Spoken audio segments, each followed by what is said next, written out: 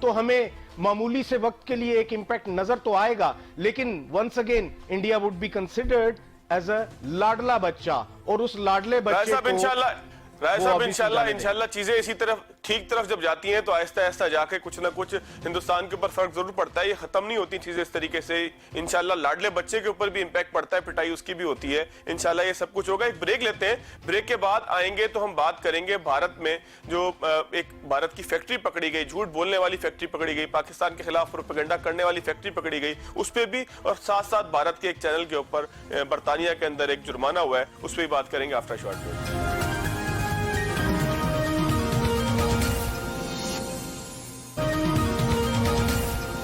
Break کے بعد ایک مرتبہ پھر خوش آمدید. ہمارے ساتھ موجود ہیں اوریا مقبول جان صاحب, اور ہمیں اسلام آباد سے جوائن کیا ہے راجہ فیصل صاحب نے.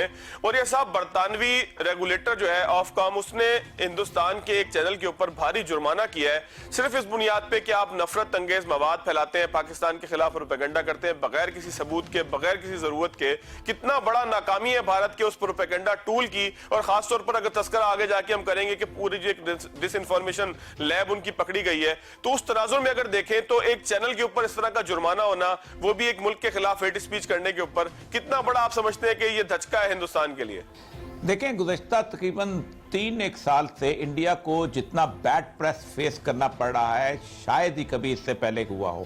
یعنی کوئی بڑا عالمی اخبار ایسا نہیں جو ہندوستان کو ایک ایسی طور پہ پیش کر رہا ہے, ایسے ملک کے طور پہ پیش کر رہا ہے جہاں ہیومن رائٹ کی اٹراسٹیز ہو رہی ہیں, جہاں پر لوگوں کا جینا دوبر ہوا ہے, اقلیتوں کے ساتھ حالات خراب ہیں. اور دوسری بات یہ ہے کہ ایک وقت تھا کہ اس کے میڈیا پہ لوگ اعتبار کر لیا کرتے تھے, کیونکہ ظاہر بات ہے ہیوج میڈیا تھا, ہیوج اسٹیبلشمنٹ ہے ان کی میڈیا کے حوالے سے, اور پھر ان کے لوگ جو ہے وہ دنیا بھر کے میڈیا کے اندر بھی گھسے ہوئے تھے, بی بی سی میں گھسے ہوئے ہیں, پورے کا پورا یو اے ای کا میڈیا ان کے ہاتھ میں آیا ہوا ہے, امریکن میڈیا کے اندر بیٹھے ہوئے ہیں, تو بہت زیادہ وہ اپنے انفلوئنس کرتے تھے. لیکن ایک تو یہ کیس بہت امپورٹنٹ ہے, بہت زیادہ امپورٹنٹ ہے.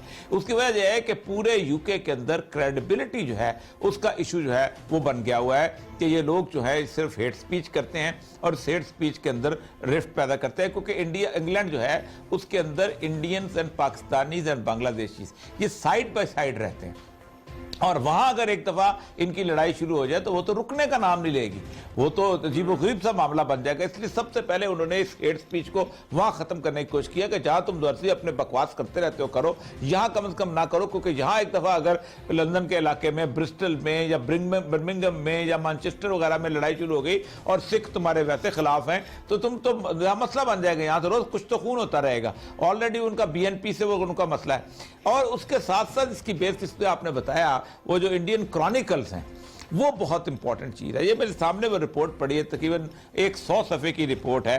آپ اندازہ کریں کہ پوری دنیا میں انہوں نے 580 کے قریب مختلف قسم کی ویب سائٹ بنائی ہوئی تھی, اور وہ ویب سائٹ جو تھیں وہ جعلی قسم کی باتیں جو ہیں اس کے اندر مختلف قسم کے ویڈیوز بناتی تھیں, جعلی قسم کی چیزیں بناتی تھیں, وہ اس کے اندر باقاعدہ ویب سائٹ تھی. اس کو ہوتا یہ تھا کہ ہزاروں ڈفرنٹ قسم کے واٹس ایپ اکاؤنٹ اور فیس بک پیجز جو انہوں نے بنائے ہوئے تھے مختلف فیک ناموں سے, وہ ایک دم اس کو پک کرتے تھے. اور وہ جب وہ پک کرنے کے بعد سب سے اہم ترین کام یہ ہوتا تھا کہ اس سوشل میڈیا کے اندر جو آئی ہوئی خبر تھی اس کو مین سٹریم میڈیا, یعنی ان کا جو اپنا میڈیا ہوتا تھا نا, وہ اس کو دیتے کہ جو ان کا جو مین میڈیا تھا وہ اس کو پک کر. اب وہ جب مین میڈیا میں خبر لگتی تھی تو لوگ کہتے تھے کہ یہ تو سچی خبر ہو گئی, یہ سارا کچھ. اچھا, اس مین سٹریم میڈیا کو بھی ایک اور چیز سپورٹ کرتی تھی, وہ ان کی این جی اوز تھیں. یہ این جی اوز انہوں نے جنیوا میں, برسلز میں, فرانس میں بنائی ہوئی تھی. یہ وہاں پر جلوس نکالتی تھی اس کے خلاف. اس جلوس کو باقاعدہ اس پہ پیش کیا جاتا تھا, اور پھر تھوڑے دیر 15 بندے کا جلوس, فیک بلوچ بنائے ہوئے تھے انہوں نے, فیک قسم کے جناب اپنا پاکستان کے عیسائی بنائے ہوئے تھے, فیک قسم کے اس طرح کے وہ جو کہ پاکستان کے بارے میں مختلف, اور ان کا کوئی نیشنل. مجھے یاد ہے اچھی طرح فاضل صاحب کہ میں 2 دفعہ ٹیلی ویژن چینل میں گیا ہوں انڈیا کے, اور پھر مجھے بلانا چھوڑ دیا تھا. ایک صاحب کو انہوں نے امریکہ سے لیا ہوا تھا کہ یہ بندہ جو ہے یہ ایگزائل میں ہے, بلوچ جو ہے. میں نے سے پوچھا تم کہاں کے ہو, کہنے لگا کہ میں تو خلدار کے ہوں. میں نے کہا خلدار میں کہاں سے ہو, تو اس کو نہیں پتا تھا.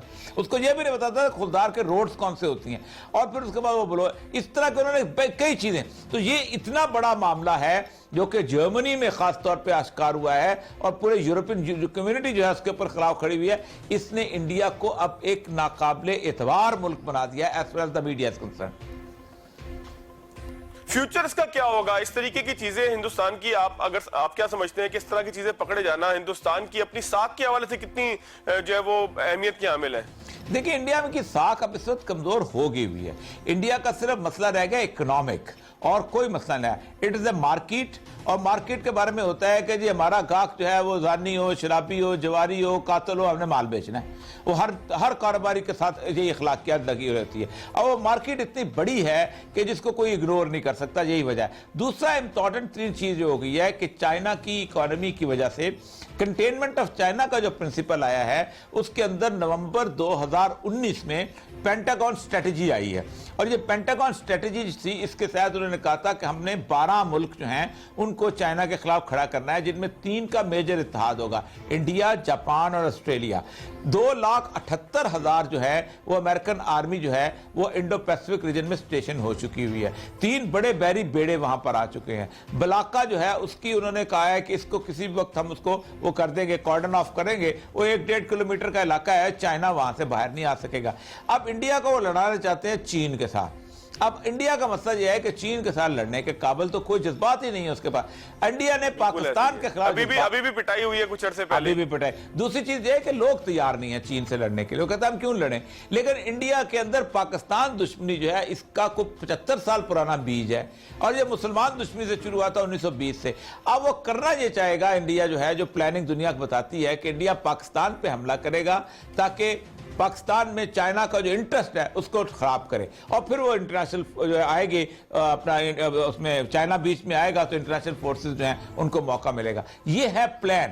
اس پلان میں انڈیا کی کریڈیبلٹی جو ہے اس کو اس لیے چپ کھڑے ہوئے ہیں کہ وہ سمجھتے یہ ہے کہ کل کو جو ہے انڈیا جو ہے ہم جو ہے ہمارے ساتھ دے گا اور یہ چین کو کنٹین کرے گا. حالانکہ بہت بری طرح مار کھائے گا. ان کو اندازہ نہیں کہ میں ایک رپورٹ پڑھ رہا تھا آسٹریلین یونیورسٹی کی, وہ کو 300 صفحے کی رپورٹ ہے, اور بیسیکلی رپورٹ اس پہ ہے کہ U S I S position کیا ہے چائنا میں. اس سے بقالا ویپنری سے باقی جو تھا, اس نے کہا ہے کہ امریکہ جو ہے تصور ہی نہ کرے چین کے ساتھ مقابلہ کرنے کا, کیونکہ امریکہ نے کم از کم 4000 کلومیٹر دور سے آنا ہے, اور اس کے بعد ان کے باقی چیزیں ایئر ڈپلائمنٹ باقی چیزیں, اور چائنا کا جو سسٹم یہاں پر بلٹ اپ کر لیا انہوں نے اپنا, اور سوائے سیٹلائٹ کر لیا ہوا ہے. وہ کہتے ہیں کہ کسی بھی وقت ان کو ذلت آمیز شکست دے دے گا. اور انہوں نے مشورہ بھی دیا تھا, بہت بڑا تھنک ٹینک ہے, کہ آپ ایسا نہ کریں ورنہ آپ مارے جائیں گے. آپ چین کے ساتھ بس کچھ لوگ کو دو کے برابر گزارا کریں زندگی میں. اچھا راجہ صاحب, میں آپ کی طرف آتا ہوں. آپ ہندوستانی میڈیا کے اوپر آپ جو ہے وہ پاکستان کی نمائندگی بھی کرتے رہتے ہیں.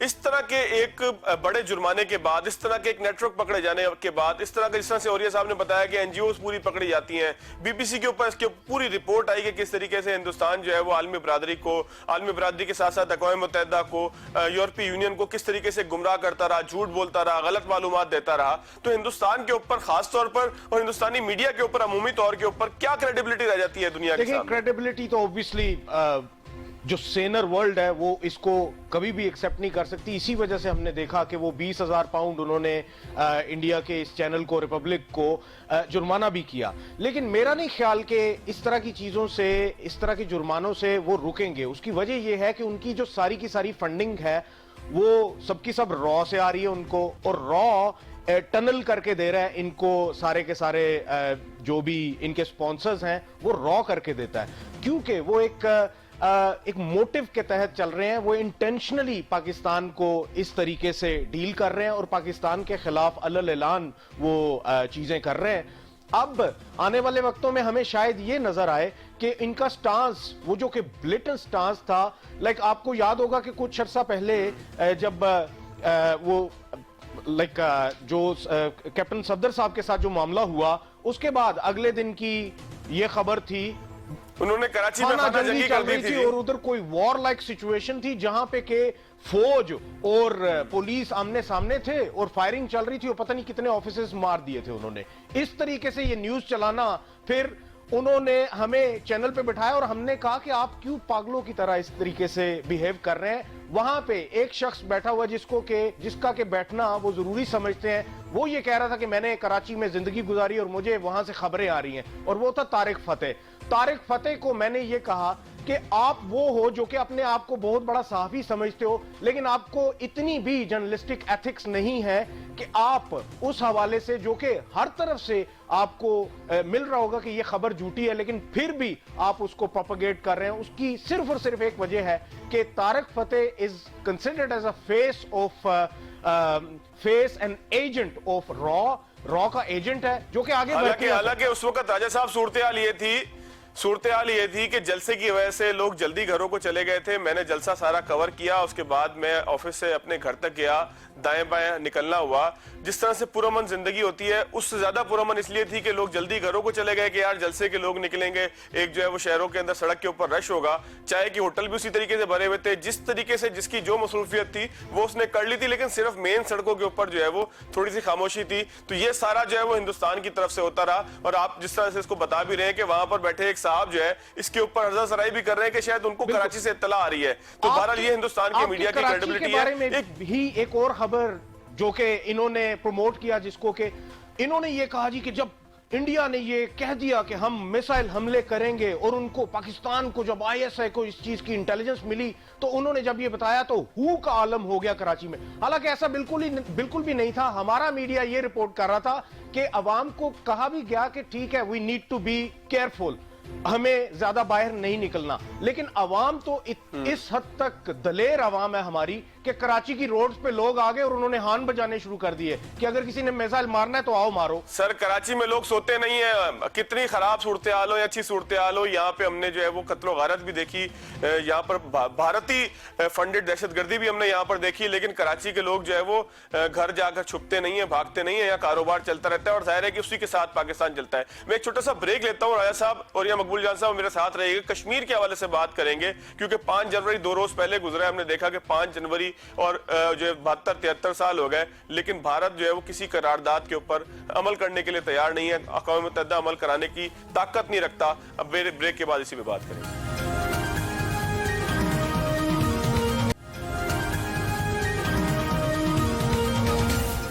بریک کے بعد ایک مرتبہ پھر خوش آمدید. اوریا صاحب آپ ہی سے شروع کریں گے. کشمیر قرارداد پیش ہوتی ہے, اقوام متحدہ میں 72-73 سال ہو جاتے ہیں, ایک خاموشی ہے, حق خود ارادیت آج تک نہیں مل سکا, بلکہ اور زیادہ اب تو محاصرے کے اندر ہے عوام. تقریباً 1.5-2 سال کا ایک عرصہ ہو گیا ہے.